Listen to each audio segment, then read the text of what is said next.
오늘은 라운드 숄더에 대해서 알아보겠습니다. 최근 체형 불균형도 비만처럼 매우 확대되고 있습니다. 척추 측만증의 비율도 젊을수록 많은 것을 보면 유행처럼 크게 확대되는 현상이 보입니다. 그럼 오늘은 앞으로 말린 어깨, 라운드 숄더 교정 운동에 대해 알아보도록 하겠습니다. 자, 오늘 라운드 숄더에 대해서 알아볼 건데요. 라운드 숄더에 대해서 좀 궁금하신 게 있으시다고. 네. 제가 좀 라운드 숄더인 것 같아요. 어깨 맨날 이렇게 굽어져 있는데. 안 구부러지게끔 만드는 게 제일 중요해요. 지속적으로 구부정한 시간을 보내서 둥근 어깨를 만듭니다. 앉은 자세를 좋게 하는 게 일단은 중요하고요.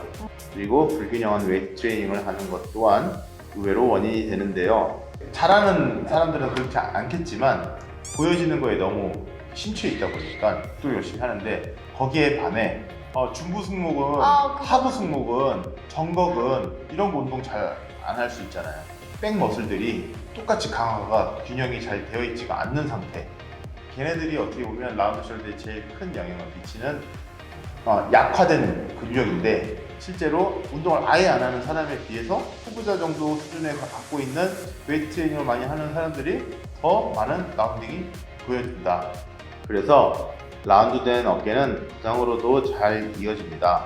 그래서 웨이트 트레이닝 프로그램도 잘 짜야 되는 거고, 그래서 전문가가 실제로 필요한 거고. 근데 이게 어깨가 문제인지 등이 문제인 건지 잘 모르겠어서 어디 운동을 해야 되는지도 잘 모르겠어요.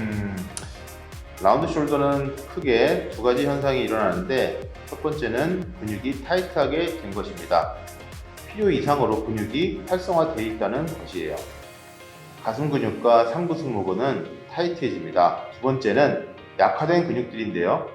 승모근 중간에 있는 것과 하부에 있는 근육, 그리고 정거근이라는 근육이 다른 근육들과 맞지 않게 약화된 것들입니다. 사실 같이 와요. 그러니까 같은 문제, 커플 모션이라고 해서 어깨가 문제가 생기면 등도 같이 문제가 생기고, 등이 문제가 생겨도 어깨가 문제가 생겨서 그 두 가지가 굉장히 같이 있어지는 경우가 보통 있을 수밖에 없고, 그걸 어떤 하나의 문제라고 바라볼 수가 없고 서로가 상호작용이 일어난다. 그래서 우리가 해야 할 동작은 크게 두 가지입니다. 강화 및 스트레칭입니다. 첫 번째는 스트레칭 동작인데, 폼롤러를 이용한 동작입니다. 폼롤러 위치를 등 상부에 올리고요. 손을 뒤로 놔둡니다. 그리고 심호흡을 하면서 머리가 조금 내려갈 수 있도록 몇 번 더 반복하게 됩니다. 그리고 과도한 흉추 전방이 나오지 않도록 주의해야 하고, 허리에 가지 않도록 높낮이 조절도 잘 해야 합니다.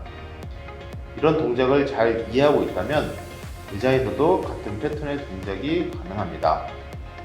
위쪽으로 가슴을 확장하고 이전과 마찬가지로 과도한 허리에 아치가 만들어진 것에 주의해 주세요. 다음은 밴드나 막대기를 잡고 타이트해진 가슴 근육을 스트레칭할 수 있도록 해주는 것입니다.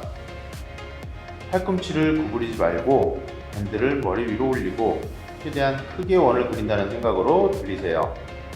반대로 올려서 가져오시고요. 긴장을 유지하기 위해 손을 바깥쪽으로 어느 정도 힘을 주고 있으세요. 어깨를 들어 올리면서 하지 않도록 주의해 주시고요. 전면 삼각근, 대흉근, 상부 승모근 스트레칭 될 수 있도록 정확하게 동작해 주세요. 혹시 직장에서 아무런 도구가 없을 땐 깍지를 끼고 뒤로 잡고 있는 동작으로 5초 이상 정도 여러 번 해주시면 크게 도움이 됩니다. 이번엔 강화 운동인데요. 연구에 따르면 8주간 3가지 운동을 강화시켰을 때 라운드 숄더의 범위가 줄어든 것으로 나타나고 있습니다. 첫 번째 동작은 중간 승모근을 강화시키는 동작입니다. 밴드를 잡아 당길 수도 있고, 엎드린 상태로 팔을 뒤로 당기는 방법도 유용합니다. 중요한 것은 운동 방향인데요. 엄지가 바라봐야 할 곳은 뒤쪽입니다. 그래서 중앙에서 뒤로 갈 수 있도록 움직여야 합니다. 그 다음 동작은 하부 승모근인데요. Y자 형태의 움직임으로 가져가야 합니다. 밴드로도 가능하고 엎드려서도 가능합니다. 마찬가지 엄지 방향에 대해서 유의해 주세요. 마지막으로 정거근 운동입니다. 푸시업 플러스라고도 합니다. 엎드린 상태에서 팔꿈치를 고정한 채 몸통을 최대 뒤로 당기는 것입니다. 다시 중립으로 몸통을 가져오고 몸을 뒤쪽으로 당길 때 쓰여지는 근육이 바로 정거근입니다. 그리고 손을 바깥쪽으로 틀었을 때 더 정거근이 많이 쓰여지는 것에 대해서 알 수 있습니다. 이제 오늘 지도했던 운동에 대해 루틴을 적용해 보겠습니다. 스트레칭에 관한 2가지 스트레칭, 강화에 쓰였던 3가지 근육 운동 방법을 3세트 12회씩 하게 된다면 10분 정도의 시간이 쓰여질 것입니다. 하지만 이 모든 것들을 알고 있는 것보다 일관성 있는 빈도, 주 3번씩 계속 해나간다는 것은 더욱 중요한 일입니다. 우리는 동기부여를 위해 라이브 PT를 진행하고 있으며 이러한 불균형이 생기지 않도록 자세교정 운동 프로그램을 제안해드리고 다이어트에 빠질 수 없는 식단 관련 상담을 통화를 통해서 개선해드리고 있습니다. 오늘 이 내용이 마음에 드셨다면 구독, 도움이 되셨다면 좋아요 부탁드리겠습니다. 감사합니다.